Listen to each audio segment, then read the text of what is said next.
mais um culto da família, né? Vocês consideram o culto da família um culto importante? Consideram? Vocês sabem que aqui nessa igreja a família tem assim uma importância muito grande. O nosso pastor ele tem esse chamado na questão da família, né? Que entre os nossos chamados de maior como congregação, nós temos a família assim como uma prioridade aqui, né? Estruturar famílias, porque as famílias têm sido muito batidas, muito quebradas, muito destruídas, porque o diabo sabe, porque sabe que uma forma de ele conseguir arquitetar o plano dele é destruindo as famílias, e principalmente a figura do homem diante das famílias. Por isso, esse nosso trabalho aqui na igreja TGF, ele é um trabalho que a gente faz contra a corrente, ou seja, enquanto a maioria do mundo está pregando outra coisa contrária à família, nós estamos levantando aqui a bandeira da família. Estamos nadando contra a corrente. Mas esse é o trabalho do crente, é nadar contra a corrente. Porque já dizia Paulo, né? Inimizade contra o mundo. Quem é amigo do mundo é inimigo de Deus.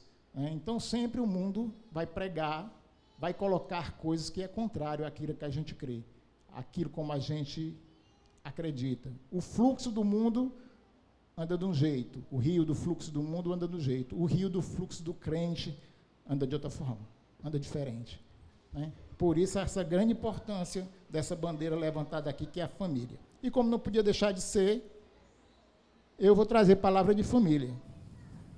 A respeito de família, tive a inspiração para trazer essa palavra de hoje, que se chama Eu e minha casa serviremos a Deus. Quem aqui quer sua casa completa servindo a Deus?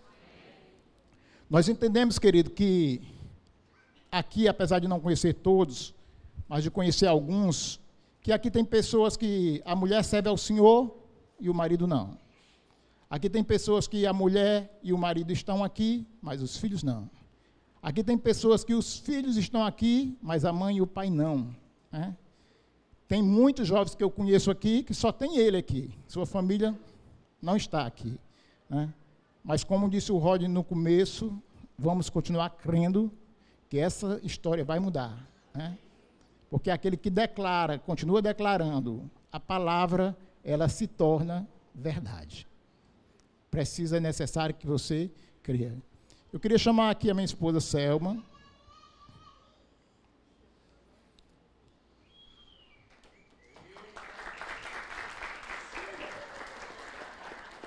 Meu filho Davi.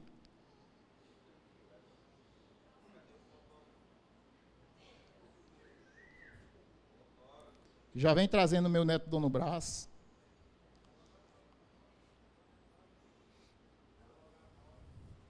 A nora Milena e meu filho Pedro.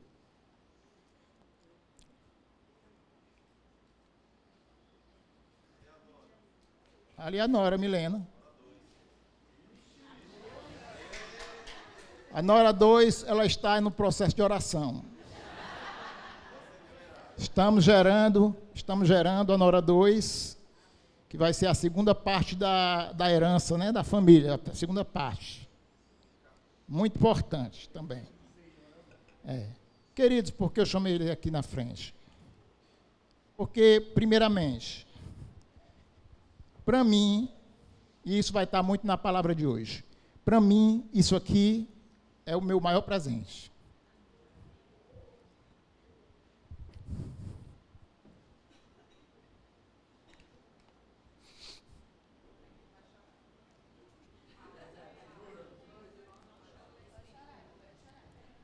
É o quê? É você entender, é você saber que você fez o quê? A escolha certa. Por quê, querido? Para que vocês saibam uma coisa importantíssima. Aqui, quem primeiro chegou na igreja foi meu filho Davi, com 8 anos. Ele também veio para a igreja sem pai e sem mãe, só ele, com a tia dele. Rapidamente, com 2 meses, acredito mais ou menos, 2 meses, a mãe dele veio e depois eu vim. né? Aí veio o Pedro, claro, né? Depois se encontrou com Milena, e aí formaram a família que vocês estão vendo, e o nosso neto já nasceu no Evangelho, e ele já é bem conhecido aqui na igreja. Já é uma pessoa bem conhecida aqui na igreja, né? Mas, querido, olhe para cá, olhe para a minha família, e creia numa coisa, acredite, a sua também vai estar aqui assim. Não simplesmente, querido, frequentando a igreja, porque a minha família ela só não frequenta a igreja, ela serve na igreja. Serve na igreja, tá bom? Obrigado.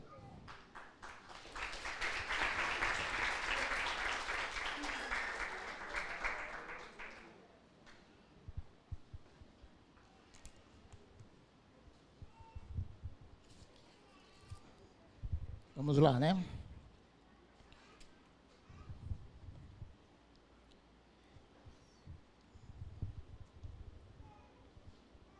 Final do livro de Josué.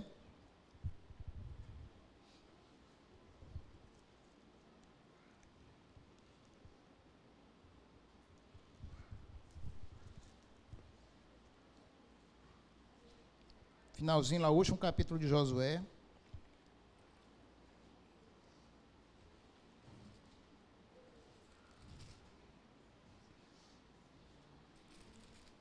Capítulo 24.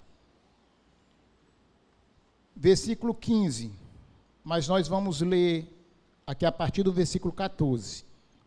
Que diz assim: Agora, pois, temei ao Senhor e servi-o com integridade e com fidelidade. Deitai fora os deuses aos quais serviram vossos pais, da além do Eufrates, e no Egito, e servi ao Senhor. Porém, se vos parece mal servir ao Senhor, escolhei hoje a quem servais.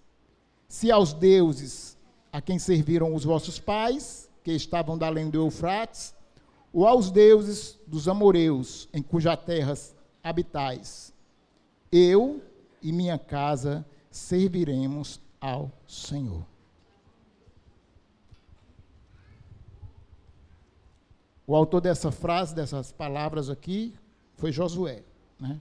Então, a primeira coisa, querido, que eu imagino que nós temos que começar aqui conversando a respeito de eu e minha casa serviremos ao Senhor, é conhecer o coração desse homem, conhecer o coração de Josué. Tá bom só para vocês?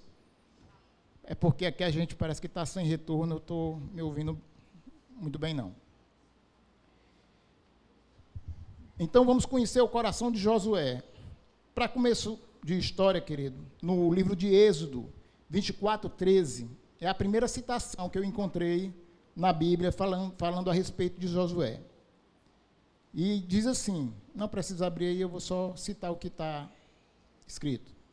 Diz assim: Subiu Moisés com Josué, seu servo.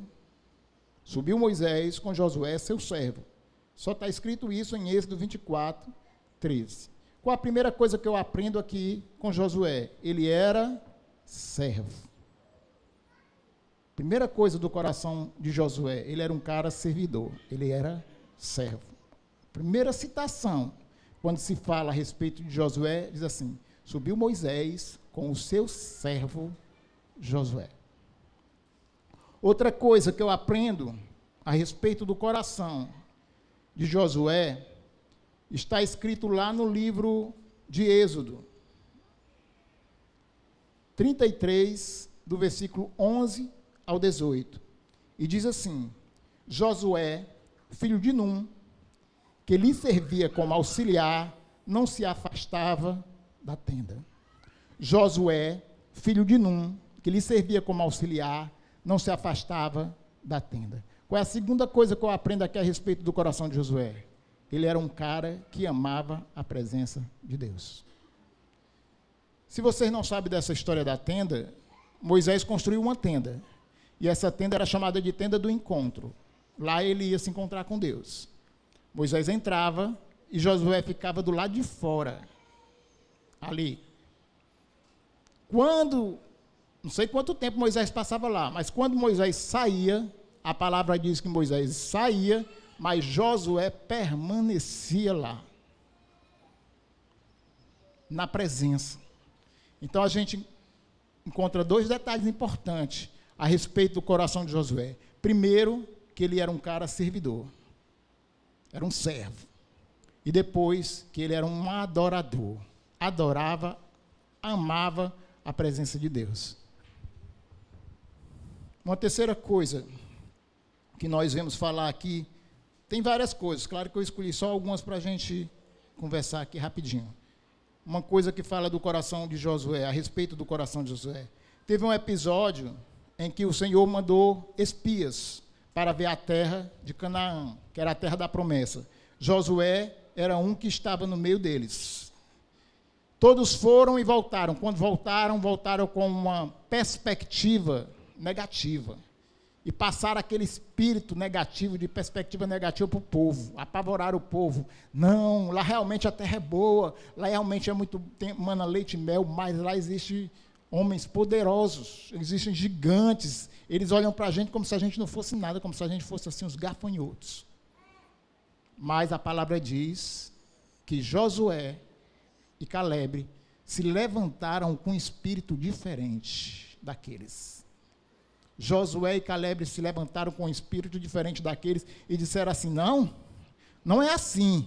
Realmente, de fato, tem homens grandes lá, mas o Senhor é conosco. Ele vai nos dar nas nossas mãos. Nós vamos derrotá-los e vamos tomar posse daquela terra. Porque assim disse o Senhor. Esse era o espírito de Josué. O cara que era servo, o cara que amava a presença do Senhor e o cara que tinha um espírito diferente. Que espírito diferente era esse que Josué tinha? Espírito da fé. Se Deus falou, vai acontecer. É do jeito que Deus disse. Por que eu estou aqui falando a respeito do coração de Josué, querido? Porque não adianta apenas olhar a frase. Nós não estamos aqui falando de frase de efeito.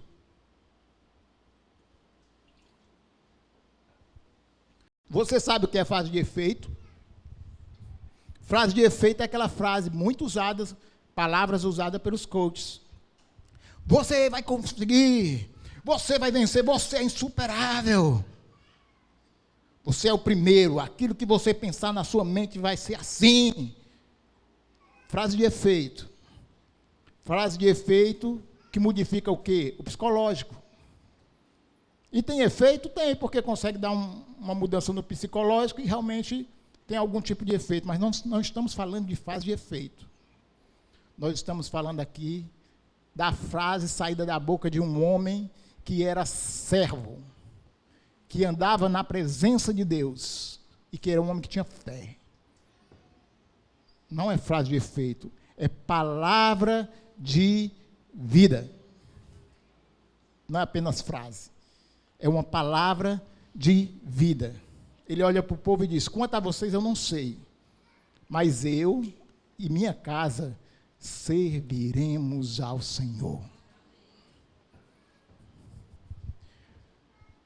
Uma vez dito isso, querido, eu não posso de forma alguma não conversar com vocês, não compartilhar com vocês a respeito de como na prática,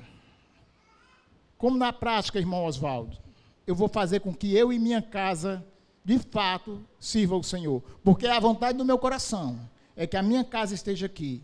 Mas isso, eu não sei como é que eu vou fazer para que aconteça. Primeira coisa, como eu já falei, é necessário que você creia. Nada acontece sem crer. É necessário que, independente de qualquer circunstância que você esteja passando hoje, você creia. É o primeiro passo. Mas existe uma coisa muito importante com relação à minha casa e eu serviremos ao Senhor. Se você ver, a frase começa assim, ó. Eu, não é assim? Eu, aí depois vem, e minha casa.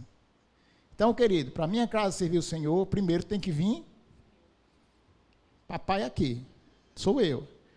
Porque, querido, é muito comum você encontrar, inclusive eu já tive essas experiências, de pessoas que dizem assim, leva o meu filho para a igreja, leva o meu filho, menino, vai para a igreja, vai, irmã, passa domingo aqui e leva a minha menina, essa menina aqui, está precisando ir para a igreja. Leva ela.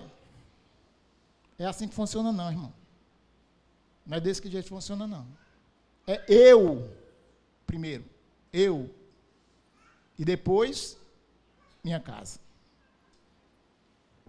Agora, nesse eu, primeiro lugar, eu quero puxar agora a atenção para nós, homens. Todo mundo aqui que congrega nessa igreja sabe que o pastor sempre fala com relação ao pastor da casa, o líder da casa. Então, esse eu aqui, preferencialmente, está falando com quem? Está falando com nós, homens, líderes de nossas casas. Se nós somos os líderes, então nós temos que ser o exemplo.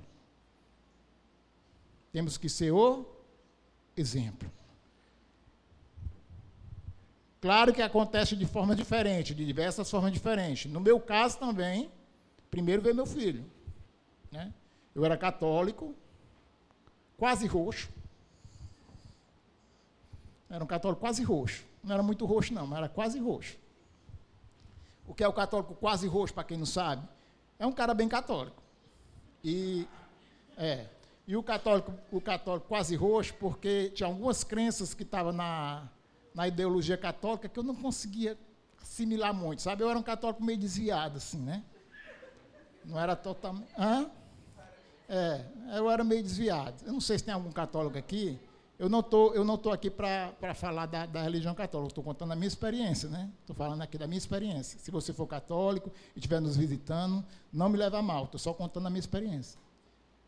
Eu tinha muito problema, eu nem falar isso, sei porque eu estou falando isso. Eu ia contar aqui a nossa história, mas eu cheguei aqui e vou terminar. Eu tinha uma dificuldade muito grande com relação à crença em Maria, né? O qual os católicos chamam de Nossa Senhora, né? Eu tinha uma dificuldade muito grande com relação a isso. Aí eu cheguei para o meu padre, que eu não só congregava, mas eu já servia lá. Eu era ministro de louvor lá, participava lá, servia lá. Cheguei para o meu padre e disse assim, o nome dele era Lourenço, ele era holandês, mas botaram esse nome de Lourenço nele. Ele disse assim, Padre Lourenço, me diga uma coisa assim, porque eu sou católico, o senhor sabe, eu sirvo aqui e tal.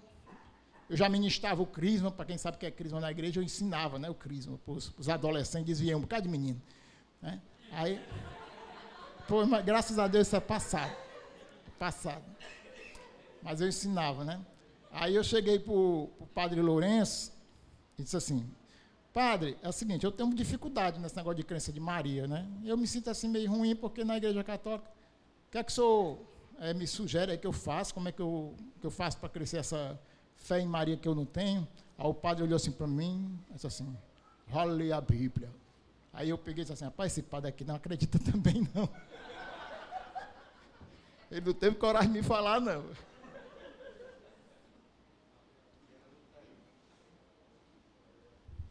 E eu fui ler a Bíblia, né? Aqui estou eu.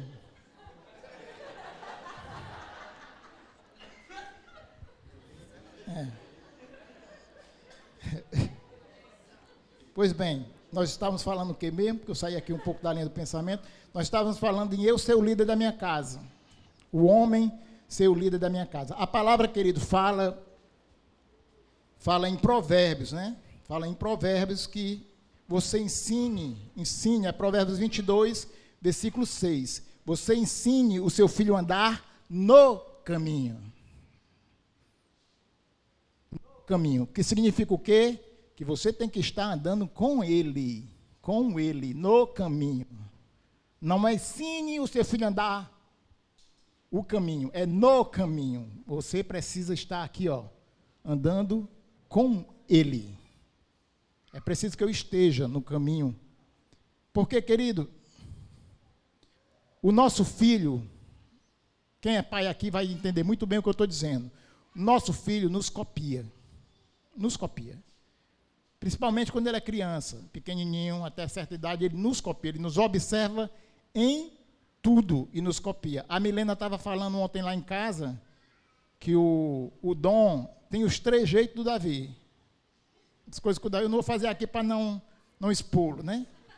Mas algumas coisas que ele faz, assim, de 3 jeitos, o menino só tem 1 ano e pouco, mas já faz do mesmo jeito. Porque ele é muito observador, e ele observa e imita o pai, né? Outra coisa interessante de você perceber, quando você lê aqui o livro de Josué, ou qualquer outro livro, eu vou falando de Josué porque nós estamos falando de Josué. Quando você lê o livro de Josué, você vai ver que antes de falar do nome de Josué, a Bíblia diz assim, ó, Josué, filho de Num. Sempre vai dizer, Josué, filho de Num. Por que a Bíblia sempre repete o nome do pai do cara antes do cara? Quem foi Num? Nós não sabemos, apenas sabemos agora que ele é o quê? Pai de Josué. Mas o que fez Num? A Bíblia não fala, a Bíblia não relata. Mas, em maioria das vezes, que fala do nome de Josué, diz, Josué, filho de Num, irmão. A Bíblia, nada é escrito por acaso. Nada está aqui por estar. Tudo tem um porquê. E qual é o porquê? É porque Deus, Ele dá uma ênfase muito grande e uma importância muito grande à questão do líder, daquele que lidera. Quando se falava no filho, a primeira imagem que as pessoas tinham na cultura judaica era o pai.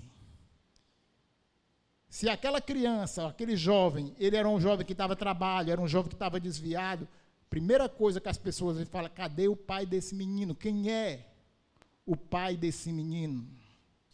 Porque a responsabilidade daquela criança, daquele jovem, caía toda sobre o seu pai. No caso de Josué, que a Bíblia fala Num, com certeza, essas características que nós falamos aqui de Josué, um cara servidor, um cara que gostava de estar na presença, amava a presença do Senhor, né? Um cara que tinha fé, essas características, ela começou a nascer no coração dele, plantada pelo seu pai Num. Porque naquela cultura judaica, e ainda assim, até hoje, o pai tinha a incumbência de encalcar, de colocar dentro da cabeça do seu filho a lei, a palavra do Senhor. Ele era o responsável por isso, de colocar Deus dentro do coração do seu filho. Aí eu pergunto a você, mudou? Não é para ser mais assim? Claro que não, querido. É da mesma forma. O que aconteceu simplesmente foi que nós negligenciamos. Negligenciamos isso. Hoje o pai, primeira coisa que ele se preocupa com o filho é, eu tenho que ganhar dinheiro para dar uma boa educação para o meu filho. Não estou dizendo que isso é errado, isso é correto. Mas ele primeiro se preocupa em dar uma boa educação para o filho. Por quê? Porque ele quer que o filho, quando cresça, tenha uma vida cômoda, uma vida melhor, principalmente se ele não tiver tido uma vida boa. Então a preocupação maior dele é, tenho que pagar um colégio bom, dar uma boa educação para o meu filho, das condições que ele precisa para desenvolver e para crescer e para prosperar. E com relação a Deus, eu não necessito me preocupar com relação a Deus na formação do meu filho? Ei, querido, é responsabilidade minha e é responsabilidade sua formar Deus no seu filho. Mas vamos pensar no ponto que o seu marido não esteja aqui na igreja. É você, mulher, que está aqui. Então, você passou a ser a coluna da sua casa. Já que o seu marido, que era quem deveria estar posicionado, não está, é você que está. Então, você não pode simplesmente olhar para o seu marido e dizer, olha aí, ó, a minha casa não está servindo o Senhor por tua culpa. Você não serve, você não vai para a igreja, minha família também não quer ir, não. Se você está, então a incumbência hoje, por enquanto, de inculcar a palavra de Deus nos seus filhos, inclusive no seu marido, é sua. Você é a coluna que Deus levantou na sua casa. A mesma coisa, querido, com você que é jovem. Se você está na igreja, não tem pai nem mãe aqui, mas você está na igreja, você é a coluna da sua casa. Pregue para os seus irmãos que não estão, pregue para o seu pai, pregue para a sua mãe, crendo que um dia essa situação ela vai ser revertida, vai mudar. E nós teremos aqui toda a sua família congregando conosco. Amém? Mas deu para entender que se eu quero que a minha casa sirva ao Senhor, primeiro vem eu.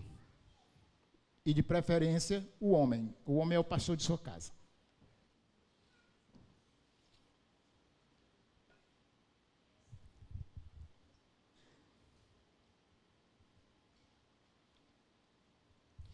Queridos, agora eu queria falar um pouco a respeito aqui do que significa, como já falei, essa frase, ela não é uma frase de efeito. Ela é palavra de vida, palavra do Senhor. Então, de fato, o que é que significa na prática? Eu e minha casa servindo ao Senhor. Você viu que nesse texto que a gente leu, diz assim, ó, não terei diante de ti outros deuses. Não terei diante de ti outros deuses. Aí você pode dizer assim, mas irmão Oswaldo, isso aí é coisa lá do Antigo Testamento, em que eles adoravam muitos deuses, né? Adorava Baal, adorava Acera, né? Adorava vários outros deuses antigos. Hoje não. Hoje não existe mais isso. A gente não adora outros deuses. Aqui é que está o engano. Aqui é que necessita a gente abrir um pouco a visão com relação a servir outros deuses. Porque, de fato, hoje pode não acontecer de você se prostrar diante de um deus Baal, de um deus Acera ou de qualquer outro poste ídolo, outro deus, né? Mas hoje, o diabo, o nojento, ele é astuto. Então, ele não te coloca um Deus para tu adorar, mas ele te faz praticar coisas que são prática de adoração a outros deuses. Aqui é que está o ponto que é necessário que nós venhamos a saber do que, de fato, é adoração a outros deuses, mesmo que eu não me prostre nos pés deles. E aqui nós temos o quê? Nós temos a questão da idolatria. O que é idolatria? Idolatria é qualquer coisa que você pegue e coloque no lugar de Deus. Quantos aqui sabem que Deus tem que ter o primeiro lugar na nossa vida? Independente de qualquer coisa, o lugar de Deus na minha vida é o primeiro. É a primícia da minha vida, tem que ser Deus. Quando eu pego qualquer coisa que não seja Deus e inverto isso, coloco aquilo como primeiro, eu estou praticando idolatria. E o diabo, ele é expert em fazer com que você levante no seu coração deuses. Que seria o quê? Seria você adorar, amar coisas que não vem do nosso Deus, que não é prática de quem serve a Deus. Entre elas, nessa idolatria, nós temos aqui, não vou dizer em primeiro lugar, mas entre os primeiros, a questão do dinheiro. Quem não gosta de dinheiro aqui? Levante a mão quem não gosta de dinheiro. Todo mundo gosta de dinheiro. Ah, irmão, você está dizendo para mim aqui que dinheiro é coisa do cão? Não. Não estou dizendo que dinheiro é coisa do cão. Dinheiro é coisa boa, né?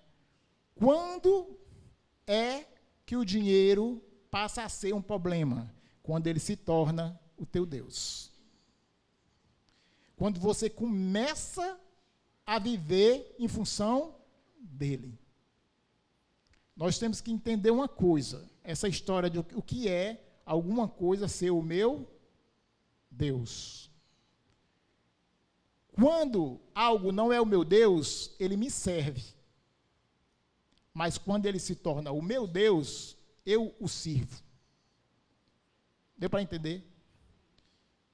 Porque se você tem um senhor e um escravo, quem é que serve a quem aqui? O escravo serve ao Senhor. Então, se o dinheiro se tornou o teu Deus, o teu Senhor, você vai servir a ele, e não ele a você. A posição correta com relação a isso é que você batalhe, que você ganhe dinheiro, mas que o dinheiro lhe sirva. Você não pode estar escravizado por causa dele. Porque nós que somos do Senhor, nós somos chamados para quê? Para a liberdade. Nós somos livres. Paulo dizia, eu só sou escravo do Senhor. Só ele eu sirvo, nada mais me aprisiona, nada mais coloca algema nos meus punhos. Então, o dinheiro é um que não pode me aprisionar. Eu não posso viver em função dele. Eu tenho que usá-lo como ferramenta, tranquilo.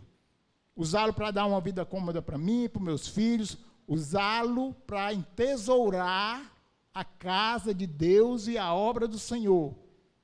Eu preciso de dinheiro, essa igreja precisa de dinheiro, para que a gente possa investir, crescer, investir em obras, investir cada vez, alcançar mais famílias. O dinheiro trabalha, tem que trabalhar para nós, e não nós o servir. Isso aqui é a questão do que é o servo e o que é o Deus. Outra coisa, sexo. Irmão, o senhor está querendo dizer que sexo é do cão? É não. Foi, Jô. É não. É bom. Quem não gostar, né? Mas é bom. Mas ele não pode ser o teu Deus. Ele não pode te dominar. Você não pode ser um escravo do sexo. E aí tem, claro, as leis de como isso tem que ser feito, está tudo aqui. De como isso é lícito, foi Deus quem criou, mas como é que isso é lícito? Porque o que aconteceu, na verdade, com o sexo, é que o diabo distorce as coisas de Deus. E ele distorceu a sexualidade das pessoas. Distorceu de uma forma tão terrível que a questão do sexo é uma das coisas que a gente enfrenta hoje, querido, mais terrível. Vai começar agora essa festa chamada Carnaval. É o apogeu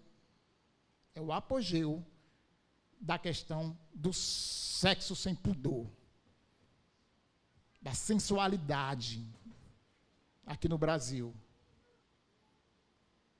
Nós temos artistas no nosso país que utilizam da sensualidade e do sexo como alavanca para ganhar dinheiro e para fazer sucesso. E assim também arrastar multidões nesse caminho da depravação sexual. Ei, meu querido, todas essas coisas que eu estou falando para você, com relação a dinheiro, com relação a sexo, uma vez que você perdeu o domínio sobre isso e você entrou de cabeça em qualquer uma dessas coisas, querido, para sair daqui é complicado. É prisão, é difícil, você vai sofrer para sair daqui. Aquele homem ou mulher que entra numa vida de prostituição, para ser arrancado daquela vida de prostituição, não é fácil, é difícil. É necessário vir para o Senhor, ser tocado pela palavra e bastante intercessão pela vida daquela pessoa para poder arrancar ela de lá. Então, o que é melhor que a gente faz, principalmente se você é jovem, hoje, não caia nessa armadilha. Não entre nessa. Carnaval está vindo aqui. Vou contar uma coisa sem citar o nome, só para vocês terem um pouco de noção. Eu sou líder de célula, eu sou líder de célula há mais de 8 anos. E lá no começo da minha célula, da célula laranja, que eu era líder, hoje quem é líder é a minha esposa. Mas, na época que eu era líder, apareceu uma moça lá, que eu não vou citar o nome porque tem pessoas que conhecem. E essa moça começou a congregar com a gente aqui na igreja, eu comecei a acompanhar ela, uma menina poderosa em Deus, tremenda evangelista. Arrastava a multidão. Mas estava chegando o carnaval do determinado ano lá, e o Senhor falou no meu coração a respeito dela e a respeito de outra, que aquelas meninas podiam se desviar naquele carnaval. E eu fui lá, conversei com elas antes, falei do que o Senhor estava me comunicando, adverti elas, mas o que aconteceu? Foram para o carnaval. Meu amigo, depois desse carnaval, até hoje, já faz bons anos, essas duas nunca mais voltaram para o Senhor. Detalhe, uma dessas aqui, agora, sofreu um acidente, está acamada, está lutando para se recuperar, mas está acamada. Hoje, ela reconheceu que precisa do Senhor e está com o Senhor. Mas não seja necessário, meu querido, acontecer tal coisa com você, para que você venha entender que você precisa viver uma vida para o Senhor.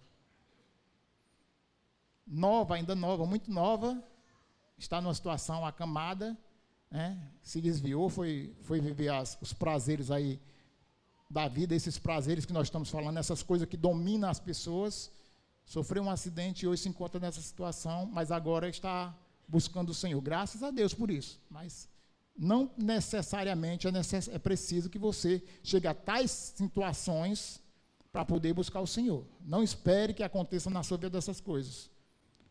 Tenha consciência que você precisa servir o Senhor. Então, você jovem dessa igreja, alerta.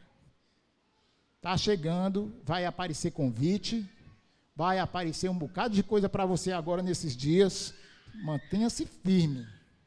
Você vai sair daqui com essa palavra impregnada no seu espírito. Eu e minha casa servindo ao Senhor. E ninguém serve ao Senhor nos carnaval da vida. Lá é o antro da perdição. Na questão, principalmente na questão sexual, na questão da idolatria ao sexo.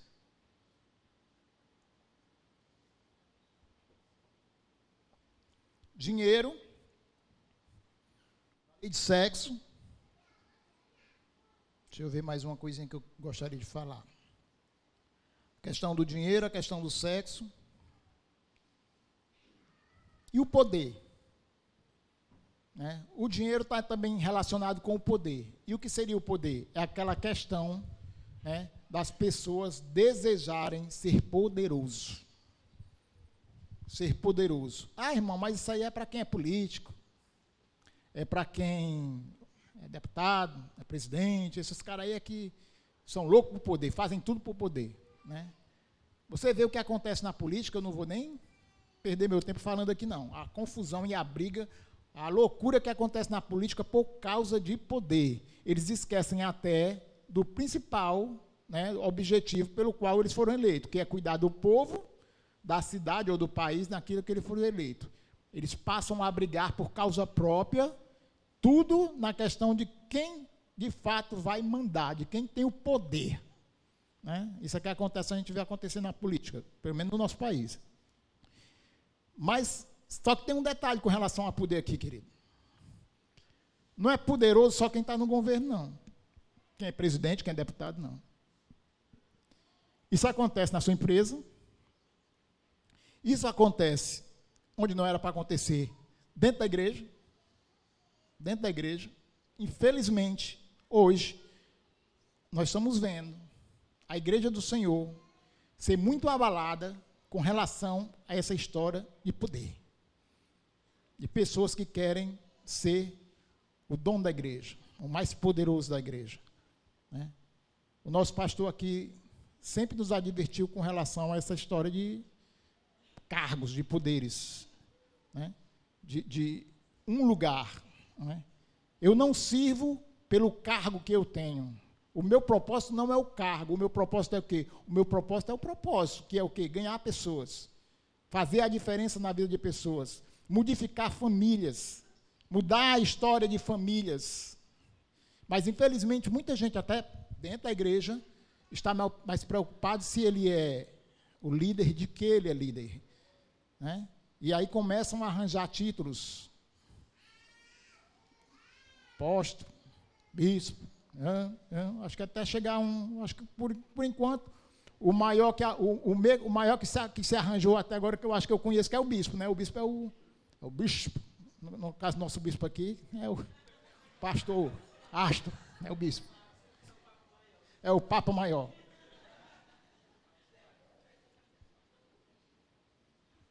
Mas, querido, isso aqui tira totalmente você do foco do propósito. A idolatria ao poder. A ganância por poder. Isso é uma coisa que moveu a sociedade e o mundo sempre. Nós não podemos entrar nessa linha, nesse pensamento. Por quê? Porque nós estamos para ser servo. Nós estamos aqui para quê? Para servir. E não para mandar. Não é você chegou na igreja e diz assim, pastor, eu fui agora promovido a líder, em quem é que eu mando mesmo, hein? Qual é a minha alçada que eu tenho direito a mandar? Não, você tem que chegar para o pastor e dizer assim, pastor, é o seguinte, eu estou com o meu coração ardendo, com o meu coração queimando, eu tenho que fazer alguma coisa. Aonde é que eu sirvo? Aonde é que eu posso ser útil? Onde é que eu posso servir? A quem eu posso ajudar? Querido, esse é o coração do servo. Esse é o coração do crente. Esse é o coração do Josué. Servo de Moisés. Josué nunca passou pela cabeça dele ser o primeiro, ser o poderoso. Na verdade, quando Deus diz Josué, Moisés agora é morto. E você agora vai conduzir esse povo. Josué olhou para Deus e diz assim: eu? Sou eu que... Aí ele disse: não tenha medo. Assim como eu era com Moisés, eu serei contigo. Mas Josué nunca planejou um lugar de autoridade, de poder para estar. O que ele de verdade gostava e amava era de servir a Moisés, porque ele via em Moisés um homem de Deus, e de buscar a presença do Senhor, de estar lá na porta da tenda. Né? Eu queria só falar uma coisa que eu esqueci, querido. Eu vou voltar um pouquinho aqui e falar uma coisa que eu esqueci, que eu considero importante. Com relação àquela questão de você ser o exemplo para o seu filho, de você ser o exemplo para o seu filho, de você ser o líder da sua casa. Josué, quando assumiu, quando Moisés disse para Josué: você vai assumir esse povo e vai fazer esse povo herdar a terra, né? As pessoas não rejeitaram Josué. O povo de Deus não rejeitou Josué. E por que o povo de Deus não rejeitou Josué? Eu estava meditando a respeito disso.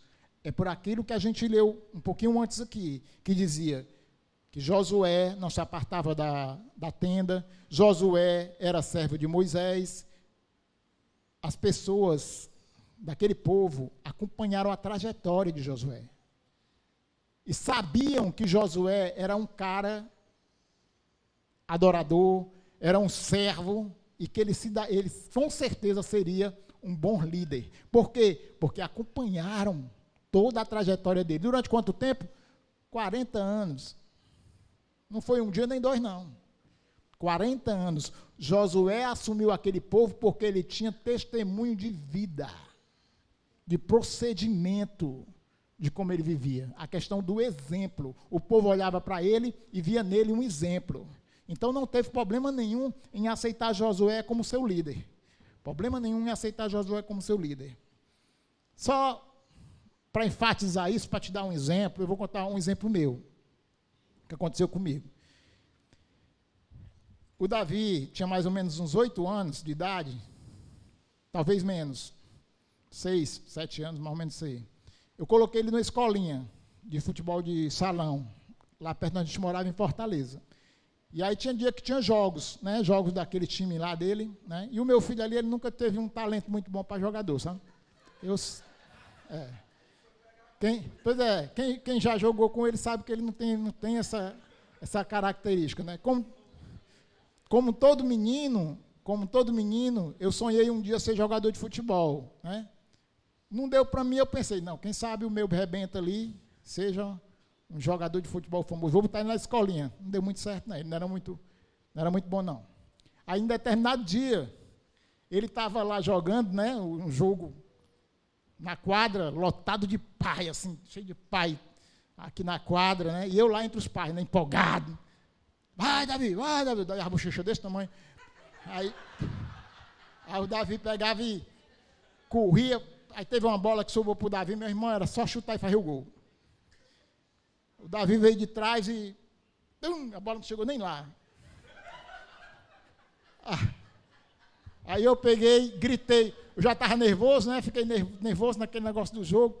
Aí eu peguei e gritei: Davi, macho, chuta isso com força, rapaz. Faz esse gol, não perde esse gol, não. Aí o Davi lá no meio da quadra, lotado de pai. Aí o Davi olhou para mim: ó o pai. Ó o pai. O pai lá no racha lá perde uma ruma de gol.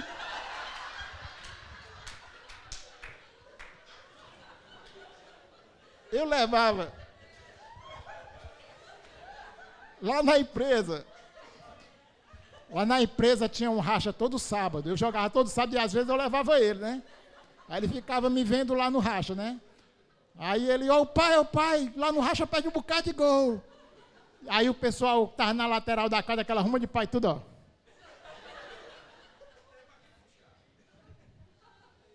Eu contei essa história para quê, querido? Para você saber que o seu filho lhe observa. Não adianta simplesmente você dizer faça.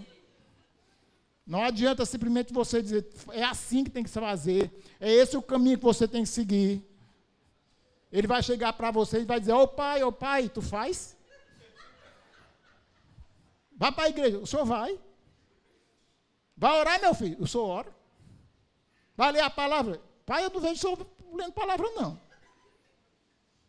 Nós temos que ser o espelho. Nós temos que ser o exemplo. Aquilo que você quer reproduzir no seu filho, reproduza primeiro em você, para que ele possa olhar para você, admirar e seguir seus passos. Tá bom? Aí o Davi, só para terminar a história do Davi, ele percebeu que ele não era bom na linha, aí ele foi para o gol. No gol ele se deu bem, recebeu até convite para estudar de graça num colégio para ser o goleiro do time.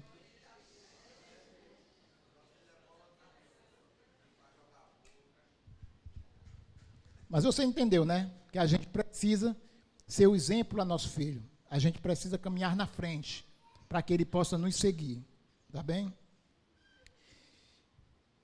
Falei a respeito da questão da adoração, dos deuses, não esqueça disso. Os deuses que o diabo levanta para que a gente passe a adorar sem saber que aquilo é adoração a Deus. Não deixe nada lhe amarrar, nada lhe escravizar, seja dinheiro, seja sexo, seja poder, né?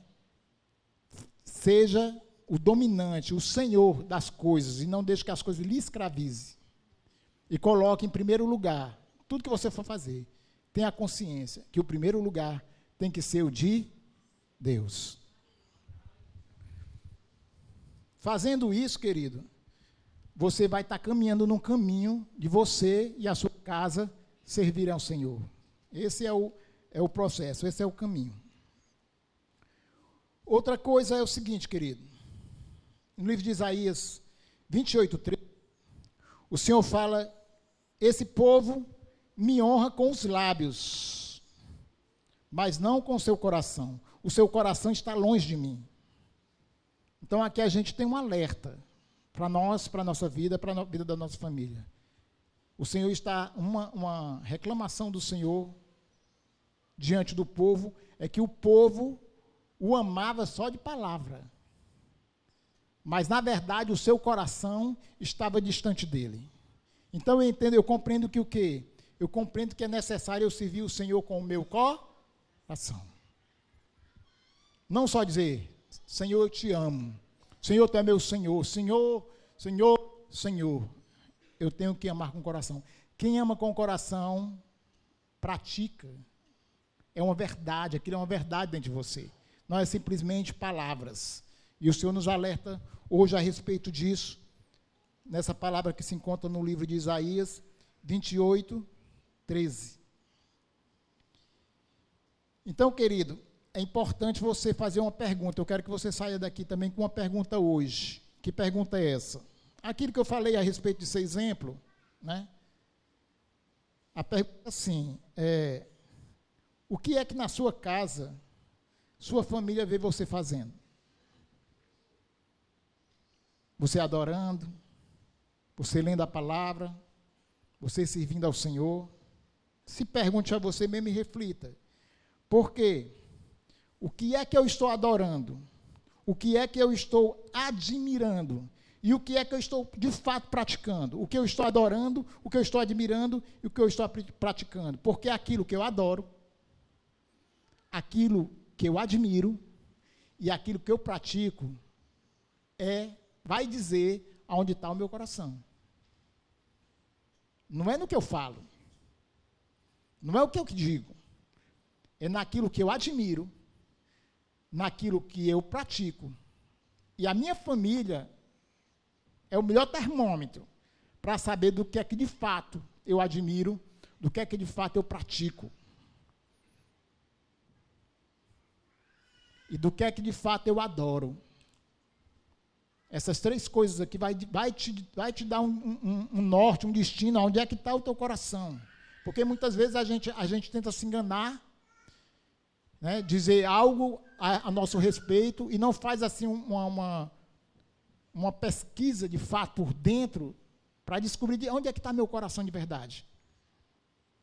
Ele vai estar naquilo que você admira, naquilo que você pratica, naquilo que você adora. Essas três coisas vão te dar o destino de onde está o teu coração. E a gente não deve amar Deus só de palavras, só de lábio. É necessário que a gente ame a Deus com o nosso coração. Outro texto que a gente tem a respeito disso, Jesus falando a respeito disso, se encontra lá em João 4:23. Que é o quê? É aquele texto em que o Senhor se encontra com a samaritana e ela pergunta ao Senhor Jesus: Senhor, os samaritanos dizem que aqui é que se deve adorar o Senhor. Vocês dizem que é em Jerusalém. Aonde de fato devemos adorar o Senhor? Aí o Senhor Jesus vai e diz para ela: os verdadeiros adoradores adoram em espírito e verdade. Esses são os verdadeiros adoradores que o Pai está buscando, aqueles que o adoram em espírito e em verdade. Adorar, querido, em espírito e em verdade é adorar com o coração. A Bíblia fala de coração, quando ela se refere a coração, ela está falando de verdade, a sua verdade. Com todo o seu coração, com toda a sua força, com todo o seu pensamento, com todo o seu ser. Esses aqui são os verdadeiros adoradores. Não se esqueça que nós estamos falando de quê? De servir ao Senhor. Eu e minha casa servimos ao Senhor. Para servir ao Senhor, é necessário ter um coração verdadeiro para Deus. Um coração e um espírito de verdade na questão de adorar ao Senhor. Cadê o Luquinha? Louvor. Quero finalizar, querido, lhe contando uma experiência que eu tive essa semana.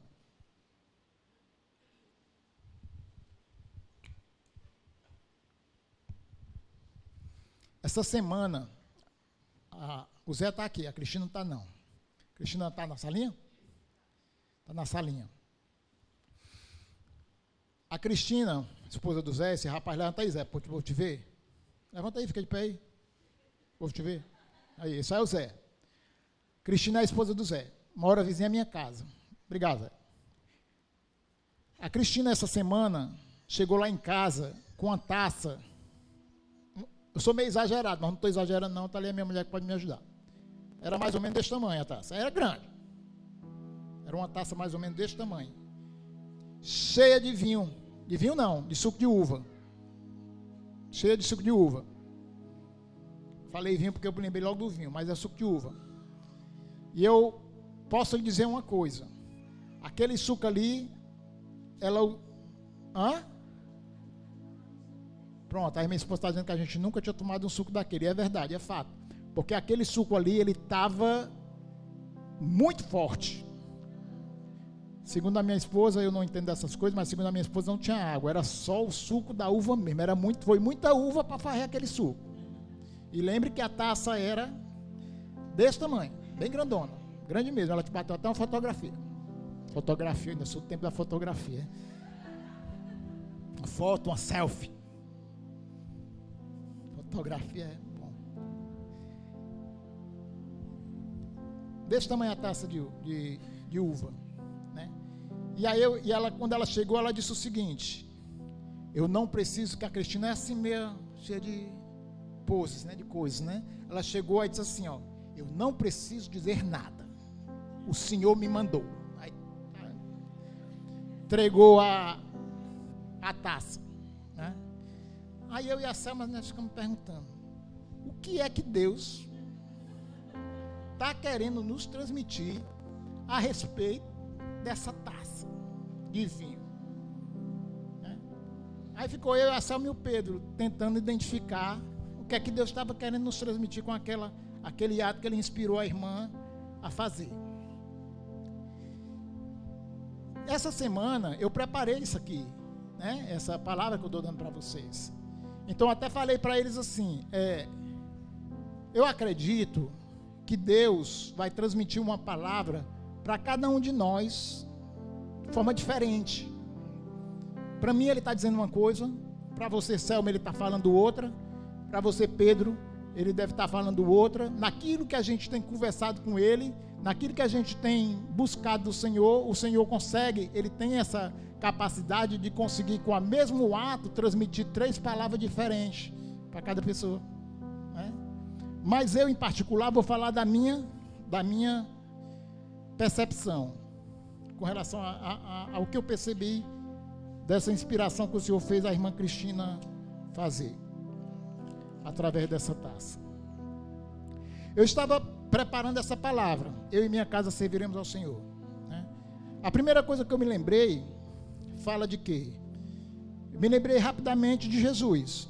Jesus sentado na mesa com os apóstolos, na ceia, ele pega a taça com vinho e diz, reparte com os seus discípulos, né? E diz, esse aqui é o meu sangue. Tomai, e vocês não vão mais beber do suco da vinde, ou do fruto da vinde, na verdade. Vocês não vão mais beber do fruto da vinde até que eu volte, até que o Filho do Homem volte. Está lá no Evangelho. Vocês não vão mais beber do suco da vinde, do fruto da vinde, até que o Filho do Homem volte. E eu comecei a raciocinar a respeito disso. E eu percebi o quê? Eu gosto de pesquisar. Então fui pesquisar primeiramente o que é que significava vinde. Vinde vem do latim e significa ver. Ver. Vinde significa ver. Outra coisa que eu me lembrei também, com relação a suco de uva ou vinho, foi daquela passagem que o Senhor está na bodas, na festa de casamento em Caná da Galileia, onde o seu primeiro milagre é transformar a água em vinho. E o que é que a gente aprende daquela história de transformar água em vinho? Naquela história, o mestre de cerimônia daquele casamento em Caná, ele disse que nunca havia provado um vinho daquele. Nunca ele tinha provado um vinho daquele. Ele disse para os noivos, na maioria das bodas, das festas que eu vou, né, o melhor vinho é servido primeiro. Mas aqui não, aqui foi diferente. Vocês deixaram o melhor vinho por último. É o que se fala lá nesse texto. Bodas, eu fui atrás de saber o que é bodas. Né? Bodas, porque bodas não é só de casamento, né? Bodas é uma festa. Mas esse nome bodas, ele também vem do latim. E ele significa promessa. Vinde significa ver. Bodas significa promessa. O que é que eu, no meu coração, achei que o Senhor está, acreditei que o Senhor está querendo dizer para mim, e eu estou trazendo hoje para você aqui nessa palavra de eu e minha casa serviremos ao Senhor. O Senhor está dizendo o seguinte, que Ele está fazendo uma nova aliança, porque aquele ato de Jesus com os discípulos foi a instauração de uma nova aliança. Era a Páscoa, e o Senhor a partir dali mudou a forma de se comemorar e de se praticar a Páscoa. A partir dali ele fez uma nova aliança, que é a aliança do Novo Testamento, o qual Jesus é o Cordeiro e foi sacrificado. Então ele instaurou uma nova aliança. Então aquele fato da taça que a irmã trouxe para mim estava falando, me relembrando da aliança, nova aliança que eu vivo e você vive. Nós vivemos numa nova aliança. Era como se o Senhor não estava restaurando uma nova aliança, porque Ele já restaurou, mas Ele estava me lembrando, não esqueça que você vive numa nova aliança. É assim a forma que você se relaciona comigo. É uma nova aliança. E o fruto da vinde é ver. Então, essa nova aliança, você não beberá mais dela aqui. Você só beberá dela agora comigo, lá no céu. estava me lembrando, e eu lembro você também, para você sair com isso no coração. Nós temos uma promessa. Lembre que bodas é promessa. Nós temos que ver, ver bodas, promessa. Nós temos que ver a promessa que o Senhor fez para nós. E entre muitas promessas, porque cada um de nós aqui temos promessas individuais que Deus tem feito para nós, quando estamos orando, quando estamos buscando a presença do Senhor. Ele faz promessas individuais para mim e para você. E Ele está querendo hoje, Ele estava me lembrando, para eu poder começar a ver, a visualizar essas promessas, que se ainda não aconteceram, vão acontecer. E a maior promessa que eu não posso esquecer é qual? É que existe uma promessa que eu vou beber aquela taça de suco de uva, de vinho, não sei do que é, mas eu vou beber com Ele lá no céu. Dessa eu não posso esquecer. Essa é a nossa esperança, é a esperança do crente.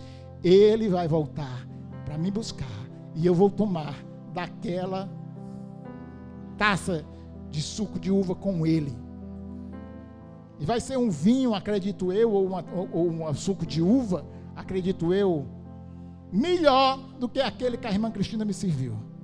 Muito bom o suco dela, mas eu tenho certeza que desse suco que eu vou tomar lá, ou desse vinho que eu vou tomar lá, nunca eu provei um igual. E a mesa está preparada para mim e para minha família, e está preparada para você e para a sua família. E essa promessa nós não podemos perder de vista. Isso significa o quê? Significa que eu não posso andar de qualquer jeito.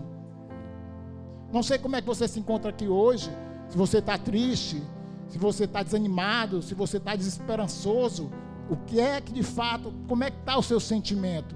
Mas a primeira coisa que nós temos que saber, querido, que nós não somos guiados pelas nossas emoções. Nós não podemos ser guiados pelas nossas emoções.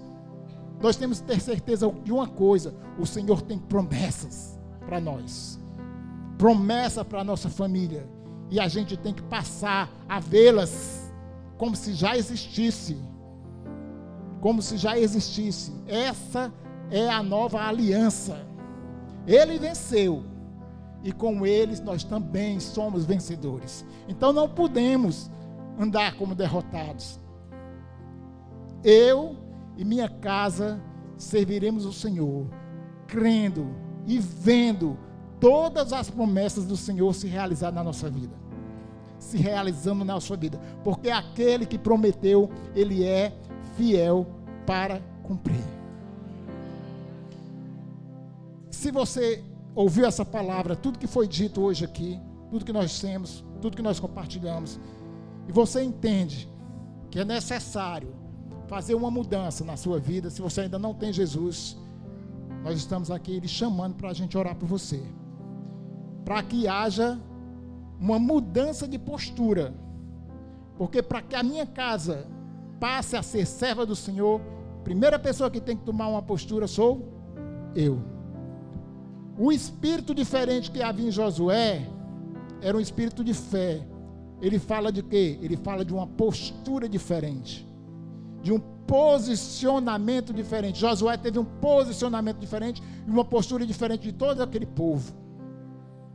Seu coração fazia ele ver a promessa. O Senhor tinha mostrado: vocês vão para Canaã, lá é a promessa de vocês. E independente de qualquer dificuldade, Josué olhou e disse assim: vamos tomar posse, porque o Senhor disse que nós entraríamos, o Senhor disse que nós derrotaríamos, e assim vai ser. Esse é o espírito que tem em mim e você. E se você ainda não aceitou o Senhor Jesus, ou então se você já foi do Senhor Jesus e se afastou, e quer novamente voltar os seus caminhos ao Senhor, estou aqui fazendo, eu também sou igual meu pastor, eu sou ruim de apelo, mas eu estou aqui fazendo esse apelo para você, que você mude o seu posicionamento, e o dia para mudar esse posicionamento é o dia que se chama hoje, agora. Não, mas eu não estou preparado. Vem sem estar preparado mesmo, querido. É Deus que te prepara, é Deus que te muda. A única coisa que eu sei hoje, querido, é que eu ainda não estou no lugar que o Senhor quer que eu esteja. Eu ainda não sou, estou longe de ser aquilo que Deus quer que eu seja. Mas também eu tenho uma certeza, que eu não sou mais quem eu era antes. O Senhor vem me moldando. O Senhor vem me mudando. E assim também Ele fará com você. Se você não se acha digno, não acha numa postura que deveria estar hoje, o Senhor te muda, o Senhor te molda. Todos crentes, todos servindo ao Senhor. Então creia nas promessas. Creia nas promessas que o Senhor tem para você e para a sua vida. Muito obrigado.